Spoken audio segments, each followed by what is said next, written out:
Reports of strange phenomena in the Uintah Basin of Utah go back nearly 50 years. In 1978, the Desert Times recounted one such report. 13-year-old Dale Wood was walking to his grandmother's house after sunset on a summer night. Hearing what sounded like a finely purring engine, he looks to the sky and sees a silver dome-shaped object, surrounded by an intense, fiery green light. As he spots it, the object flies towards him and hovers above his head. The purring is gone. The craft is now totally silent. The underside has many lights, but the center light shines most intensely. It hovers above for what seems like minutes as Dale remains motionless, frozen with fear and feeling the gaze of whatever is behind the piercing light. As the craft breaks its hover and starts to circle above, Dale sprints to his aunt's nearby house. After arriving and alerting his relatives, they call Dale's mom, who was across town. Mrs. Woods assumed her son Dale was just making things up. She hangs up the phone and goes back to her day. But she's soon interrupted by the power going off. Neighborhood dogs start to loudly whine. She hesitantly peers outside and sees the same craft Dale phoned about. It circles overhead twice before rapidly jetting off to the northeast. After she regains her composure, she calls the local authorities. The responding officer and other citizens also reported having similar sightings that night. This wasn't the first bizarre encounter in the region, nor would it be the last. They started in the 1960s. By the time of this 1978 incident, the area was already famous for UFO sightings. 16 years later, ranchers Terry and Gwen Sherman bought a plot of land near the top of the Uintah Basin, and over the next 2 years, they had their own extremely strange encounters. The Shermans' property is now known as Skinwalker Ranch, and their story has been told many times in different books, YouTube videos, and now a History Channel series.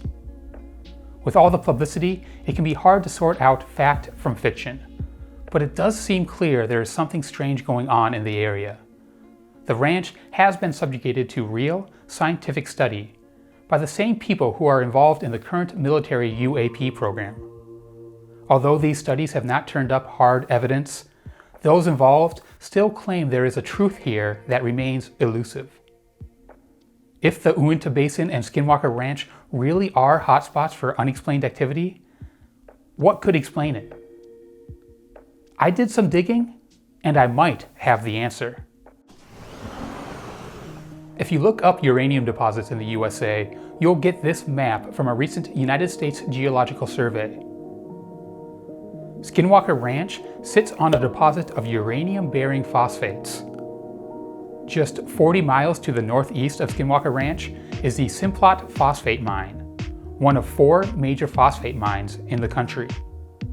But although the phosphate rock on which Skinwalker Ranch resides contains uranium, that's not why we extract it from the earth.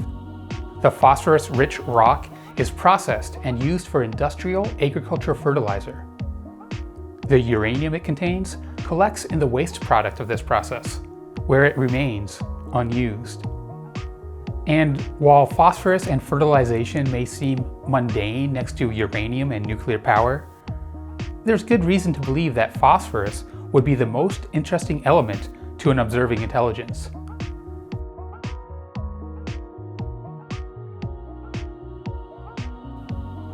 Every living thing on Earth requires phosphorus to live. It is a key component in the fundamental building blocks of biology: RNA, DNA, and ATP. And amongst the 5 other essential elements for life, carbon, hydrogen, nitrogen, oxygen, and sulfur, phosphorus is the most rare, both here on Earth and around the universe. If humanity were to expand to space colonies with supplies sourced entirely from Earth, eventually we could grow no more. All available phosphorus would be contained within biological beings. For most of humanity's 12,000-year history of farming, we had a sustainable relationship with phosphorus. Working with the natural cycle of death and rebirth, we'd fertilize our crops with compost comprised of dead organisms and the waste products of the living, returning the phosphorus to where it came in a continuous cycle. In the 1700s, things started to change. The Industrial Revolution started a wave of technological advances that we're still riding today. One of the most stark changes during this period was population growth. The once steady 0.02% yearly growth rate shot up, growing rapidly until peaking at 2% in 1970. The exponential growth this caused is hard to wrap one's mind around. The only way to support the continually growing population is to extract more and more food from the soil. But you can only get out what you've put in. The compost generated by one generation would not provide enough nutrients to support the next. In the 1800s, a solution was found. Guano, waste from seabirds and bats, had accumulated in various tropical islands. The stockpiles of guano were so vast they could be collected and shipped across the world, enriching farmland and supporting the ever-growing world population. But guano isn't forever. After 100 or so years, stockpiles began to run low. The guano trade is an ugly chapter in history for many reasons, but luckily, during the beginning of the 1900s, agricultural scientists devised ways of fertilizing crops with inorganic materials, nitrogen-containing chemicals, and potassium and phosphate rocks. By the 1940s, fertilizer created from phosphate rock had taken off. It was being applied to farmland from coast to coast. In 1960, work began on a phosphate mine in the Uintah Basin of Utah.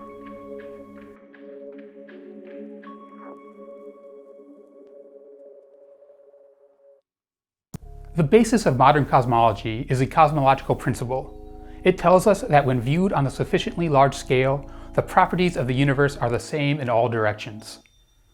Our most powerful telescopes looking all around the universe seem to support this. Stars, galaxies, and elements seem to be fairly uniformly dispersed no matter the direction we look.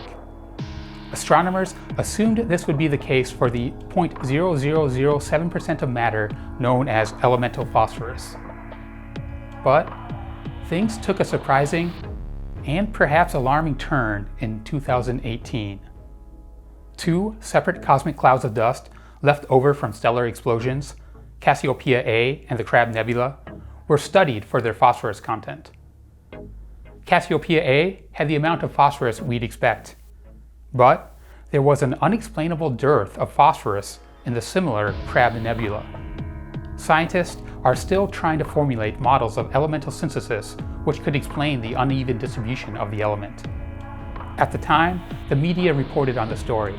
They suggested that the lack of phosphorus in some areas means alien life is far more scarce than previously thought. But there's a much more alarming interpretation. It's almost as if all the phosphorus, the universal fuel for life, has already been consumed.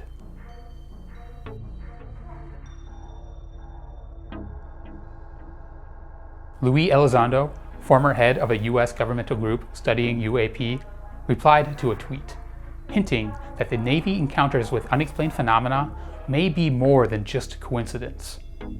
His answers imply we may be luring the phenomena into appearing, or have advanced knowledge of their hangouts. The Nimitz Tic Tac encounter happened off the coast of San Diego, in the same location where unknown drones stalked Navy ships for days.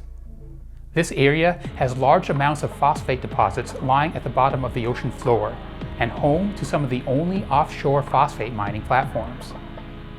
Perhaps the military has picked up on these oceanic areas which attract the phenomenon. Our liberal application of phosphate rock to farmland across the world may explain why many visitations happen in low-populated, rural settings, as the phenomena follows the phosphoric flow. Instead of being attracted to our nuclear facilities, perhaps these entities are intrigued by the white phosphorus bullets and smoke grenades which guard them.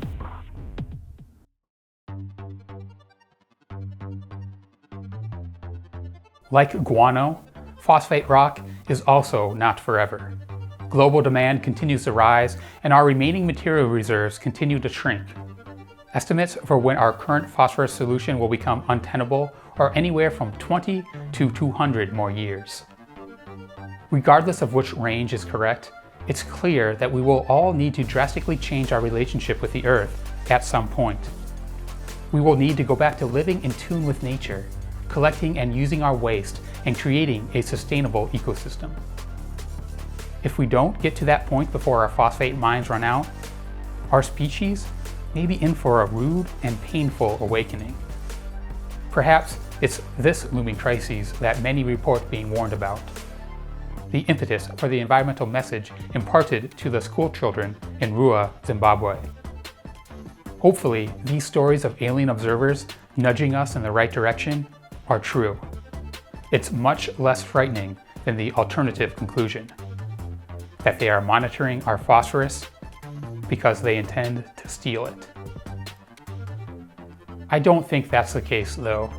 Although the Crab Nebula is strangely devoid of phosphorus, there's no signs of alien activity there.